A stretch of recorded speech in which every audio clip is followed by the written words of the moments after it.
Hello Year 6, welcome to week 4, Maths Day 3. So this would have been SATs week for you, so it's a bit of a strange SATs week, but here's some maths to keep you going, as we would have had plenty of maths in SATs week. So let's see what we've got in store for us today. So Miss Goodman has shown you how to do multiplying fractions. So this is quite a simple task to get you started, so just have a little look at this and see what you notice. You can pause the video, spend a minute having a look at it and thinking about what you can spot. Okay, so you may have noticed that this is a fraction multiplied by a fraction. So think back to what Miss Goodman told us about a fraction multiplied by a fraction. You probably remember that with a fraction multiplied by another fraction, you multiply the numerators together and then you multiply the denominators together. So that's pretty simple. I think we can remember doing that quite well. Now, this calculation has got paint splats all over it, and it says how many ways can you complete the missing digits. So let's have a look at the numerators first. Now the numerator is quite a nice easy one to start with, isn't it? We're looking for something that when you multiply it by 3 it gives you 6. So we've only got one real number that can go in there, haven't we? But then look at the denominators. We're looking to find a pair of numbers, a factor of 12. There's more than one option there. So have a little think about what could go in there. So how many ways can you complete this? I wonder if you can find all the ways. Have a look underneath the answer 6/12. What's been written here? Why do you think this is here? Yeah, they've simplified it because we want the answer in the simplest form we can. So what do you think the answer is for that? Okay? And on to the next investigation. So this is a game that you are going to play with 2 players. Now I know some of you might be thinking, oh, everybody at home is a bit busy, I'm not going to be able to find 2 players. You can take the role of player 1 and player 2. That's absolutely fine. So if there's somebody that's ready to play with you, then I would grab them. If not, you can just play by yourself. That's fine. So can you see at the top of the page as well, there's those 10 blue squares. Now those are all the numbers, 1 to 10, written on them on the other side. So I wrote the numbers on little squares of paper, then I turned them upside down, the numbers 1 to 10 that is, and I shuffled them around. They're in any order. So the idea of this game is that you are going to generate a multiplication calculation that is going to use a fraction and an integer. So have a little look at what player 1 has got to do, and let's have a look at how this is, how we're going to do this. So I picked up a 6, 3, and a 4. So I'm going to place those in the place of the calculations of player 1. As you can see, it's only 3 cards because all I need is a fraction multiplied by an integer, a whole number. I've chosen to place them like this. Can you please pause the video and just remind yourself, or whoever you're playing with, what happens when you multiply a fraction by a whole number?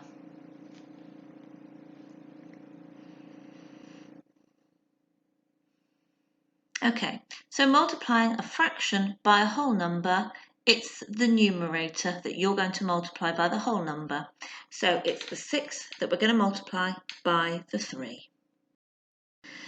Now, I could have placed the cards in a different way, couldn't I? I could have done 3/4 multiplied by 6. Have a think what the calculation, what that answer would be.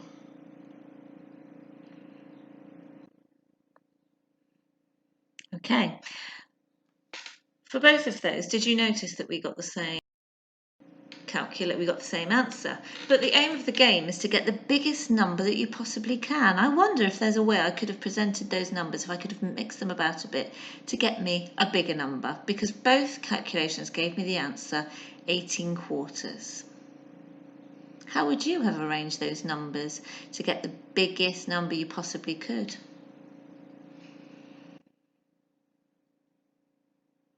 Some of you might have done 4/3 multiplied by 6. That would give you a bigger number, wouldn't it?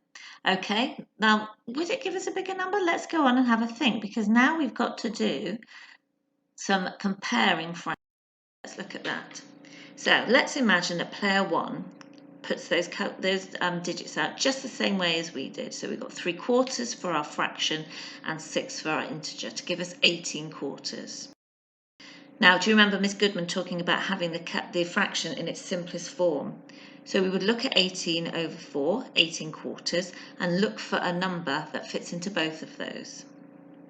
Now, 4 isn't a factor of 18, so we can't do 4, so it's going to be 2. So we divide both of them by 2 to give us 9/2.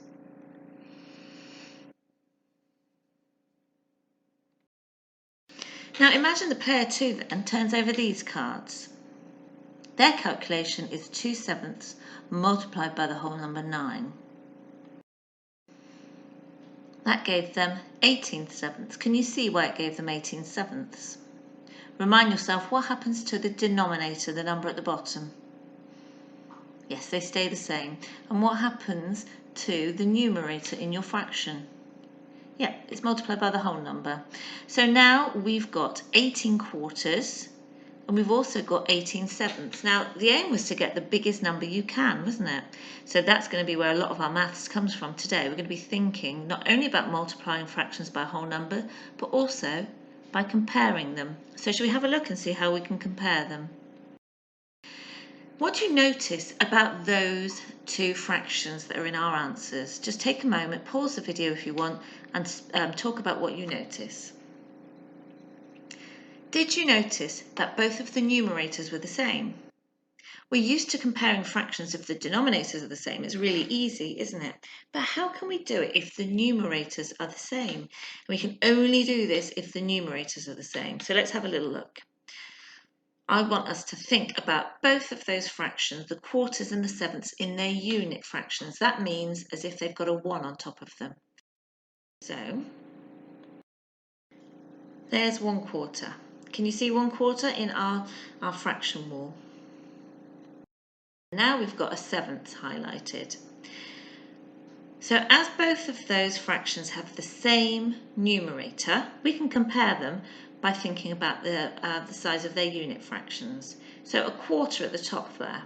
Imagine if we had 18 of those, and then look at a 7th. If we had 18 of those 7ths, which would be the biggest? Yes, it would be 18/4.